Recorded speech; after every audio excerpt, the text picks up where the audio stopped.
She calls on you to greet her, wearing her dripping crown. And if you go to meet her, she ups and drags you down. This is the legend of Blakemere Pond in Leek. It tells of a beautiful woman who rejected the advances of a local man. Upset, he accuses her of being a witch and convinces the local townsfolk to drown her in this very lake. But with her final breath, the young woman mutters a curse against the man, and 3 days later, his body was found by the pool, his face covered with claw marks.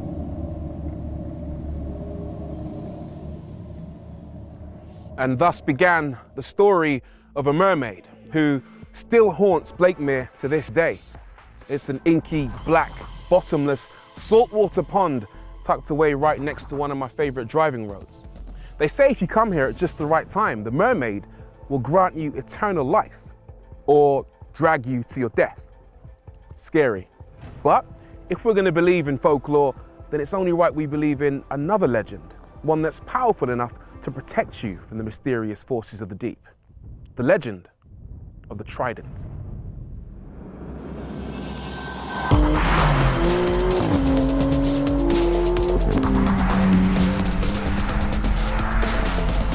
This particular Trident is attached to a supercar. And I'll tell you what, you'd need a hell of a mermaid to catch this thing. It's the new £190,000 Maserati MC20. It's powered by a 3-litre twin-turbocharged V6 that makes 630 horsepower, 730 newton meters of torque, and it will do 0 to 62 in under 2.9 seconds, 0 to 124 in 8.8. Top speed, over 202 miles an hour. This thing makes waves. And that's more than you can say about other modern Maseratis. In recent times, this company's cars have been more functional than flamboyant, but with this thing, Maserati are back in the game. Woo! It's genuinely hilarious. It's so fast, this thing. The Trident, synonymous with Maserati, was adopted as the logo when one of the company's founding brothers was inspired by a statue in the company's native Bologna depicting Neptune, Roman god of the seas. Legend has it the staff has the ability to control water and the forces within it. And yes, that does include, according to folklore, mermaids. Not that anybody would really notice, because the Trident, and well, Maserati as a whole, well, it's all a bit of an enigma, isn't it? Still glamorous, still desirable in a way, but maybe they're not building the types of cars that we really expect them to. But the MC20 is different. This thing is proper bellissimo. It's a car of two halves. The upper section, finished in this body color, Blue Infinity, is the more emotional side of the car, and this was designed entirely by hand. And then the lower section, that's the more engineering-led side of the car, is finished almost entirely in carbon fiber, and that was designed by a computer. Two halves, one really cohesive whole. I also really like this enormous front grille here, which feeds cool air into the radiators, and nestling just in the center is that enormous Trident badge. It looks like it could be really expensive to repair if you were to ram it into a curb or into a bit of a pothole, but luckily the MC20 does come with a handy nose lift. Around the side, it's got this very prominent badge. MC20 has a meaning, by the way. It stands for Mermaid Catcher 20. Just kidding. MC stands for Maserati Corsa, and 20 marks the year this car was first unveiled, and the year when Maserati decided to start producing world-beating cars and also re-enter the world of racing. These wheels are 20 inches in diameter, wrapped in Bridgestone Potenza Sport rubber, and check out the wheel design with the triple Tridents, black calipers, and carbon ceramic brakes. It's a mid-engine car, which does necessitate side air intakes for cooling, but Maserati has preferred to keep a simplistic design, almost hiding these away. The rear, meanwhile, is a sea of carbon, but the highlight is the lightweight Lexan engine cover, whose vents, if you look closely, are in the shape of a trident. This gives you a glimpse of the 3-litre twin-turbo engine which sits low in the heart of the car. It's an understated, elegant design apart from one element, the butterfly doors, which give the MC20 rather an exotic touch. The only problem with these doors is that you need a meter of space on either side of the car in order for them to open. If you park in a normal UK parking space next to other cars, you'll be stuck in your MC20 forever. And even if you park away from people, if people decide to park next to you, well then you won't be able to get back in. Okay, I'm out.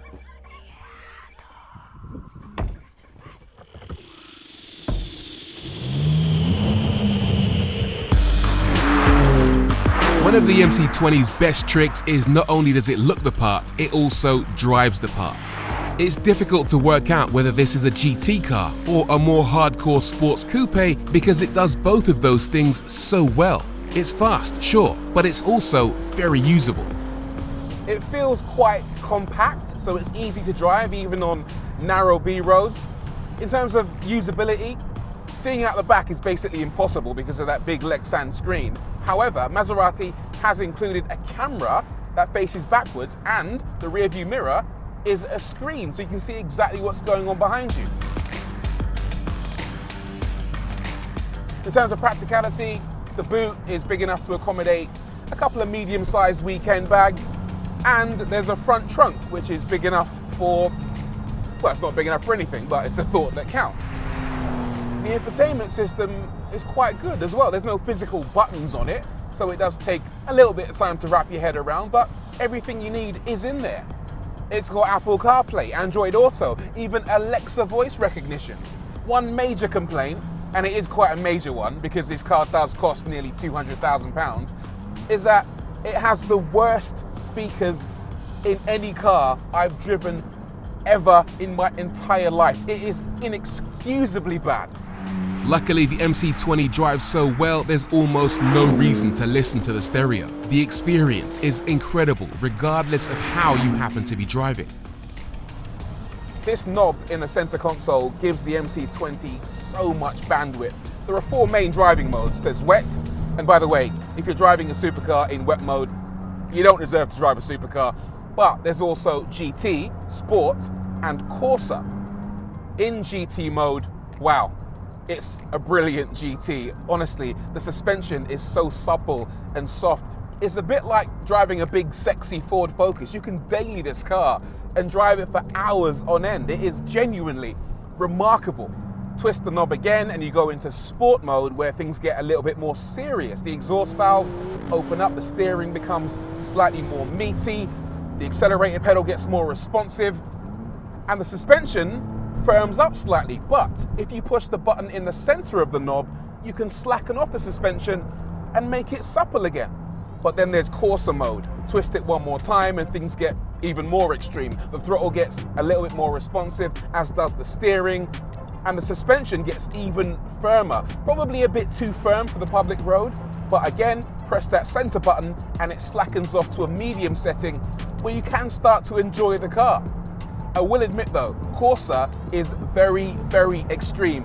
One of the things it does is to slacken off the electronic stability control, so when you floor it and it dumps that 730 Newton meters onto the rear axle, things get pretty lively and it does have a tendency to step out on you.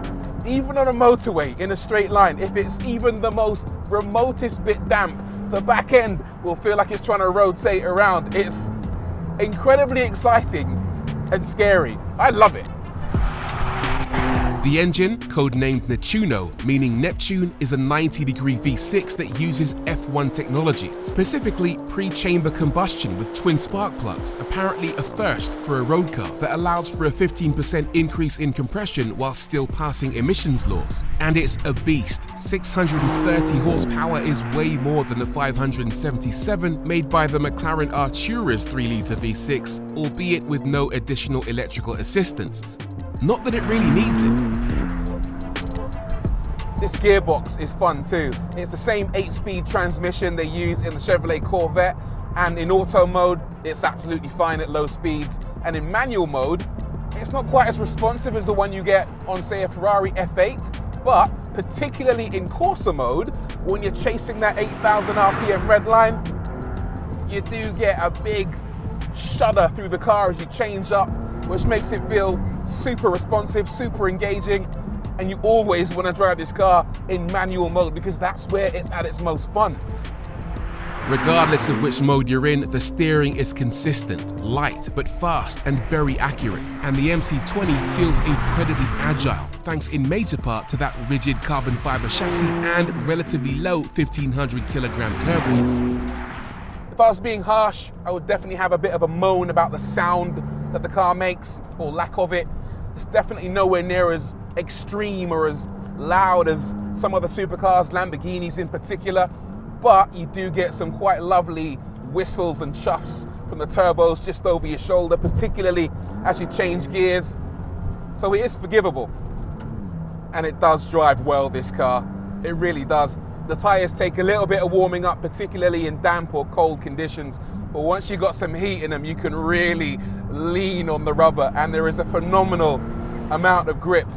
Obviously, you expect that in a supercar, but one thing you might not expect is the level of engagement. The steering has a surprising amount of feel and feedback in it. There's a precision and a delicacy in the steering that makes it so rewarding and fun to drive. Even the brakes are brilliant in this car. Carbon ceramics tend to be a little bit snatchy, particularly at low speeds, but these give you comfort when you want it, but also a face-melting, G-force generating aggression and stopping power when you need it. The MC20 is a genuine contender and should really worry the rivals it goes up against. It doesn't deliver the oral delights of a Hurricane, it lacks the badge of an F8 Tributo, and it might lack the tech of a McLaren Artura, but it's a genuinely thrilling package, exciting, fun, different, and beautiful all at once. It should also be future-proof. The platform allows for full electrification and convertible body styles. If it sells, and I really hope it does, it's here to stay for the foreseeable future. And I would be over the moon if that were to happen. Look, I've never been the biggest Maserati fan. When it comes to the mystique and the mythology of the Trident, I'm not convinced it's anywhere near as good at attracting customers in the real world as it is at warding off murderous mythological mermaids in the fictional one. It's never really captured my imagination. But I'll tell you what has. This MC20. Wow.